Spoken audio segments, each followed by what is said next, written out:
Oke, tidak usah basa-basi, kita langsung siapkan semua bahan-bahannya. Untuk menghasilkan bakso yang enak, kenyal, dan keras tentu dibutuhkan yaitu daging sapi murni, daging yang segar seperti ini teman-teman. Kita siapkan 1 kilo daging sapi murni, pilih bagian dada ataupun bagian paha belakang, itu yang terbaik. Jadi buat teman-teman saya anjurkan untuk pilih daging sapi yang berkualitas, yang baru saja disembelih atau masih fresh teman-teman. Dagingnya segar, warnanya merah, dan kualitasnya bagus untuk membuat bakso. Setelah itu kita siapkan 1 kilo urat sapi, bagian tenggorokan sapi dan mayang sapi. Kita cincang halus seperti ini, atau cincang supaya memudahkan dalam penggilingan nanti ya teman-teman. Jadi kita cincang seperti ini. Teman-teman juga bisa menggunakan urat sapi bagian dada, itu rasanya lebih mantap tapi harganya lebih mahal, biasanya seperti itu. Apabila teman-teman ingin membuat bakso isian atau bakso isi daging, teman-teman bisa cincang seperti ini, ataupun teman-teman bisa giling kasar nanti di penggilingan. Setelah itu teman-teman ambil sedikit untuk isian baksonya teman-teman. Oke, setelah itu kita siapkan daging ayamnya. Kita pilih ayam yang besar, kita pilih bagian dadanya supaya dagingnya itu banyak dan hasilnya kenyal dan keras. Untuk ayam sendiri kita siapkan 3 kilo ayam segar bagian dada yang sudah kita bersihkan bagian tulangnya teman-teman. Jadi ini tinggal dagingnya saja, kita nanti bisa bawa ke penggilingan dan tinggal kita giling kasar. Setelah kita giling kasar, penampakannya seperti ini. Kelihatan banyak sekali dagingnya, ini tanpa tulang, kita sudah bersihkan bagian tulangnya. Dan untuk urat sapinya seperti ini teman-teman. Ini urat sapi. Nah, kalau teman-teman pengen uratnya itu kerasa banget, teman-teman bisa campurkan uratnya di rumah. Jadi setelah digiling sudah menjadi adonan, uratnya baru dicampurkan. Tapi ini jangan pakai sistem di mix saja di penggilingan supaya pembulatannya lebih mudah. Jadi sedikit agak halus karena penggilingannya langsung ya teman-teman, uratnya sekalian digiling. Setelah itu 250 gram tepung tapioka dari Rose Brand.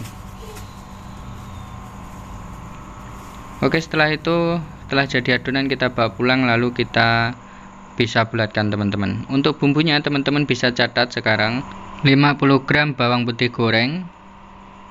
Ini rasanya mantap banget, jadi teman-teman saya sarankan. Lalu 4 sendok makan garam kasar, 50 gram micin atau penyedap rasa. Apabila teman-teman pecinta micin, teman-teman juga bisa menambahkannya atau menambah sedikit. Lalu 2 saset lada bubuk. Teman-teman juga bisa menggantinya dengan 2 sendok teh lada bubuk biasa yang murni supaya rasanya lebih mantap.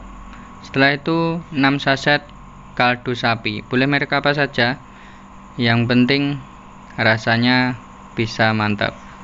Setelah itu jangan lupa untuk menambahkan 1 sendok makan STPP atau pengenyal teman-teman, dan 50 gram bawang putih mentah. Nah, untuk kemarin itu pakai tepung Pak Tani, kita coba pakai tepung Rose Brand ini ya teman-teman. Hasilnya gimana nanti kita bisa lihat.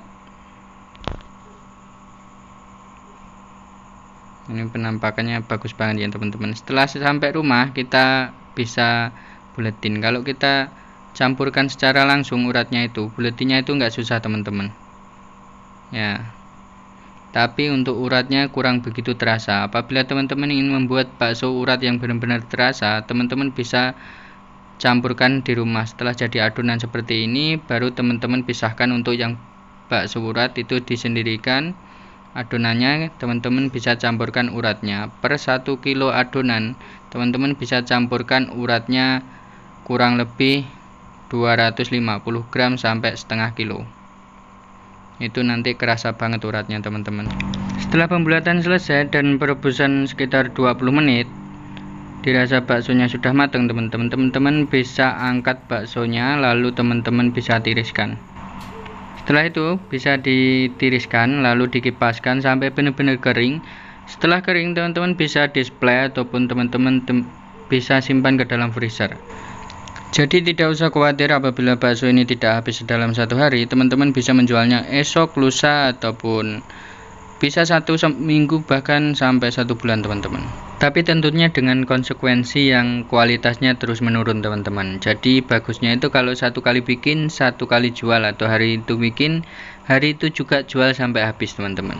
Oke, semoga video ini bermanfaat. Jumpa lagi kapan-kapan dengan Johan. Wassalamualaikum warahmatullahi wabarakatuh.